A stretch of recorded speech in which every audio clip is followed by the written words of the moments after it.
Nous sommes, enfin je suis, toujours tout seul, au 36 rue de l'hôtel de Villarino. Et nous sommes le dimanche 20 juin de l'année 2021.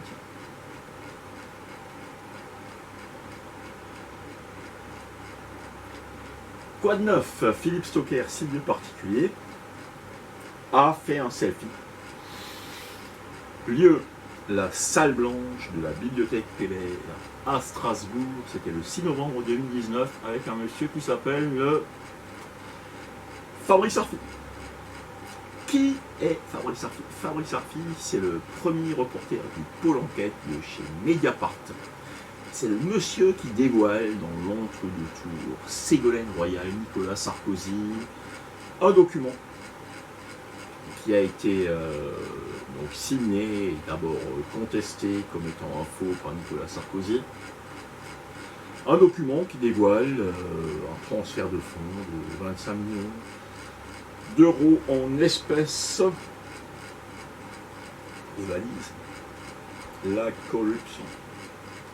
Corruption, comme dit Georges Carl, par un monsieur qui s'appelait, parce qu'il malheureusement il est plus de ce monde, Choukri Ghanem, ce monsieur. Lorsque ce document donc, est dévoilé par Mediapart, est retrouvé mort, noyé dans le Danube à Vienne, flottant. Le FBI a qualifié la mort de suspecte.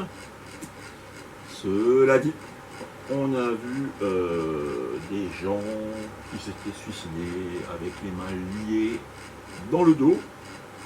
Ça devait être David Hamilton. Choukri Ghanem, quant à lui, à mon avis, ça... Voilà. Alors, comme dit Georges Carlin, on election day, I stay home. Tourism. First of all, it's meaningless. C'est-à-dire, il y a deux raisons pour lesquelles il appelle à l'abstention. Même je sais que ça ne va pas faire plaisir à Étienne Chouard, que je salue, et Étienne Chouard, bon, qui veut mettre en place un système via lesmessages.org, donc un site que sur les antivirus, qui appelle à faire des ateliers constituants, et Étienne Chouard, que j'ai vu toutes les vidéos. Étienne Chouard qui, les vidéos YouTube, bien entendu, il ne passera jamais à la télé, et qui dit que les journalistes sont les sentinelles du peuple, et que tous les journaleux sont achetés par les banques. Et jamais les journalistes interviewer des gens qui risqueraient de déranger tous les pourris au pouvoir. Voilà. Donc Étienne Chouard qui explique que toutes les banques sont en faillite, enfin qui devraient être en faillite frauduleuse. Par quel principe? C'est très simple.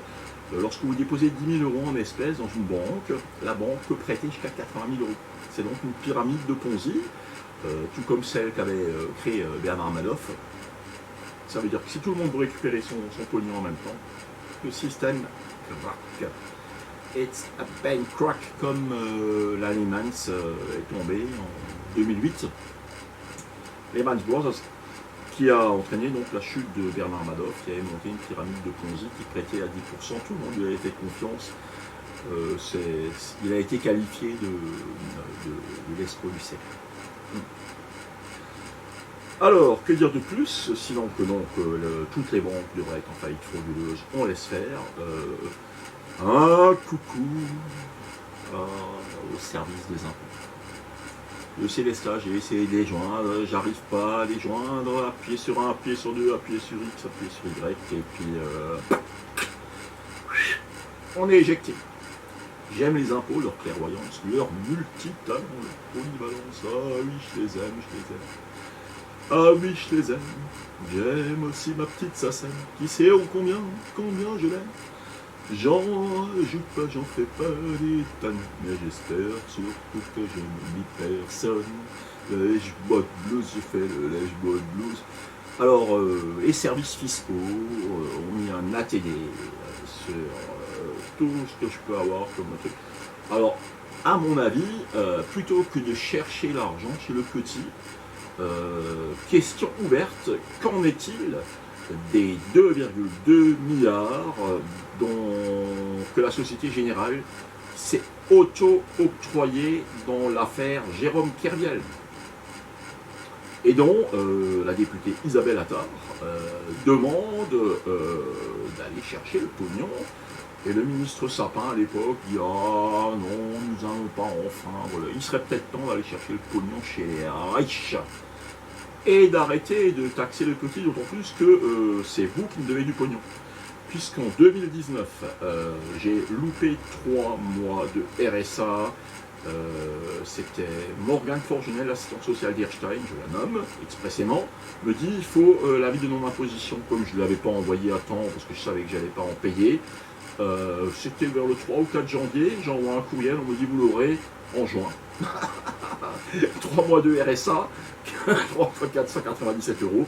Enlevez les 1350 que vous me demandez, c'est vous qui me devez 150 €. Alors je vous invite à me contacter au 06 35 17 65 33 ou au 06 02 34 95 13. C'est même au technique le 06 le 02 34 95 13. 06 c'est 06 02 34, c'est une suite logique. 95 c'est la banlieue, c'est Dionneau, et 13 c'est les Beauchats de Rhône. C'est anciennement Jean-Claude Gaudin, actuellement mis en examen pour trafic d'influence et détournement de fonds publics. Jean-Claude Gaudin qui explique qu'à Marseille, à la Canebière, on n'avait pas besoin de la nuit pour inventer le Vélib à Marseille, à la Canebière, avec une simple petite impasse. Monseigneur a tout le monde a accès à un vélo. Il y a même les filles qui sont en accès à Marseille, à la Canebière. Allez, psychiatrement, attendez. Ah là, je suis désolé. Attention, attention. Allez, psychiatrement, attendez. Dimanche 20 juin 2021, il doit être environ 2h30 du matin. On election day, I stay home.